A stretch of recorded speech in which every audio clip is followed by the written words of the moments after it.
Have you ever felt like you're just not getting a break? Like the waves just keep crashing over you? Today, let's talk about a guy who knew that feeling all too well, a fisherman named Peter. His story is packed with incredible lessons about how God shows up in our messes, our mistakes, and even in our moments of fear. Let's dive into some of the amazing things Jesus did, specifically for Peter. It starts with something as personal as family. In the book of Mark, we learn Peter's mother-in-law was seriously ill with a fever. Jesus comes to her, takes her by the hand, and instantly, she's healed. And not just healed, but so completely restored that she immediately gets up and starts serving everyone. Have you ever seen people at church, tirelessly serving, and wondered what drives them? They've been touched by the Lord. He's taken away the fever of fear and uncertainty in their own lives.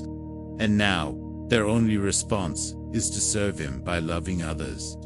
It's a beautiful picture of what happens when we experience God's healing touch firsthand. Then there's the story of the miraculous catch of fish.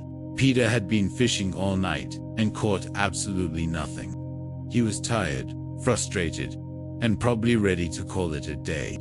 Jesus, after teaching a crowd from Peter's boat, tells him, "Launch out into the deep and let down your nets." Peter, despite his professional experience telling him it was pointless, obeyed. What happened next was astounding. He caught so many fish that his nets started to break and his boat began to sink. This tells us two powerful things. First, you can never outgive God. When you give Him your time, your resources, your very boat, He won't just pay you back, He'll fill it to overflowing. Second, sometimes God whispers to us, go deeper in your faith, deeper in your prayer life, deeper in your trust. He is telling us that the greatest blessings are found when we're willing to leave the safety of the shore and venture into the deep with Him. Maybe that's a word for you right now. Now, let's look at one of the most famous stories. Peter, walking on water. The disciples are in a boat, caught in a terrifying storm, when they see Jesus walking toward them on the waves. Peter, full of that impulsive faith we love Him for, says, "Lord, if it's you, tell me to come to you on the water." And Jesus simply says, "Come." Peter gets out of the boat and actually does it. He walks on water, but the moment he takes his eyes off Jesus and focuses on the wind and the waves, he starts to sink. He cries out, "Lord, save me." And immediately, Jesus reaches out, grabs him, and pulls him to safety. Sometimes, we feel like Peter. We get tired of the boat we're in, tired of the storm. We want out. But often, God puts us in difficult situations, in those very boats, to shape us and strengthen our faith. He uses our fixes to fix us. And Peter wasn't perfect. Far from it.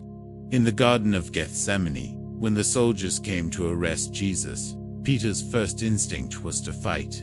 He drew his sword and sliced off the ear of a servant named Malchus.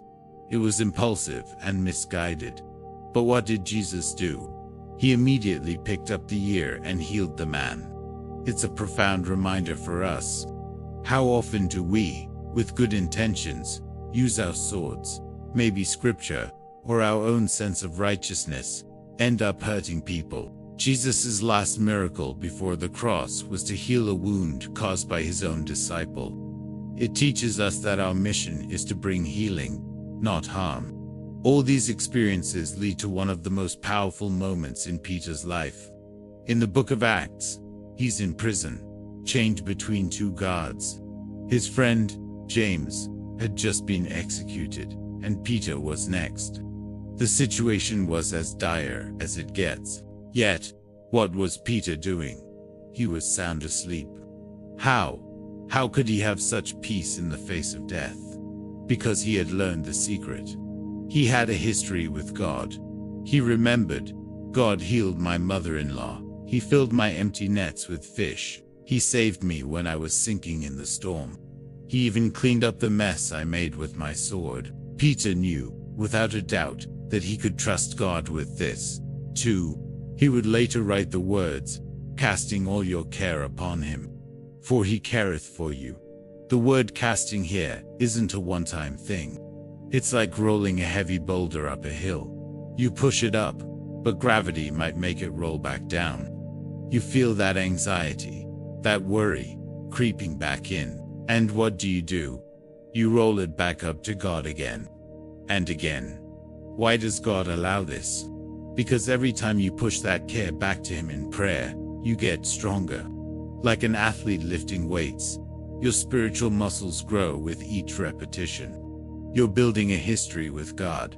There's a great story about an early pilot who heard a gnawing sound in his cockpit. He realized a rat was chewing through the cables. He couldn't land, and he couldn't catch it. He was in serious trouble. Then he had an idea. He pulled back on the controls and climbed higher and higher. As the plane rose, the air got thinner. Soon, the gnawing stopped. The rat couldn't survive in the high altitude. That's what casting our cares on God is like. When anxiety, fear, and worry are gnawing at you, don't stay down in it. Rise higher. Go up into the atmosphere of praise and prayer. Those things can't survive in the presence of God.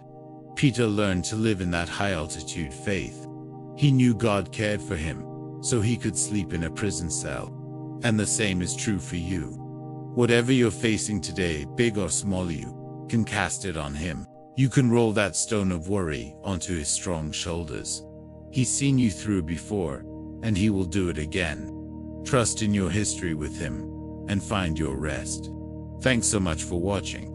If this message encouraged you, please like, share, and subscribe for more content to help you grow in your faith. See you next time.